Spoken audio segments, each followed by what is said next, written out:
Hello friends, ఈరోజు పులగం వెల్లుల్లి కారం ఎలా ప్రిపేర్ చేసుకోవాలో చూద్దాం. ముందుగా ఒక గిన్నెలోకి ఒక గ్లాసు బియ్యం, పావు గ్లాసు పెసలు తీసుకొని బాగా నానబెట్టుకోవాలి.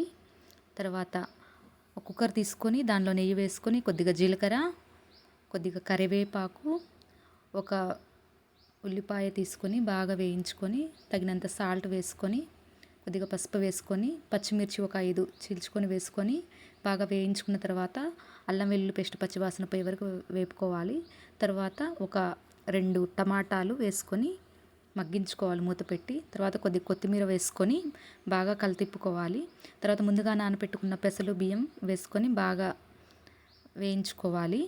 ఆ నెయ్యిలో బాగా వేగాక గ్లాసుకి గ్లాసుంబావుకి 2 గ్లాసులు నీళ్లు పోసుకోవాలి.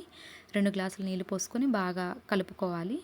అప్పుడే ఎంత సాల్ట్ సరిపోయిందో లేదో చూసుకొని సాల్ట్ సరిపోతే వేసుకొని కుక్కర్ మూత పెట్టుకొని 2 విజిల్స్ వేయించుకోవాలి. 2-3 విజిల్స్ వేయించుకున్న తర్వాత వెల్లుల్లి కారం ఎలా చేయాలో చూద్దాం. ఒక 5 మీడియం సైజ్ వెల్లిపాయలు తీసుకొని బాగా రోట్లో వేసి దంచుకోవాలి. బాగా వెల్లుల్లిని దంచుకున్న తర్వాత కొద్దిగా కల్లుప్పు తీసుకోవాలి. కల్లుప్పు తీసుకొని కూడా బాగా దంచుకొని ఒక 7-8 స్పూన్లు కారం తీసుకోవాలి. ఆ కారం మీ టేస్ట్కి తగినంతగా ఎక్కువ కావాలో తక్కువ కావాలో చూసుకొని దంచుకోండి. బాగా కారం వేసుకొని బాగా దంచిన తర్వాత ఒక మూతలోకి తీసుకోవాలి.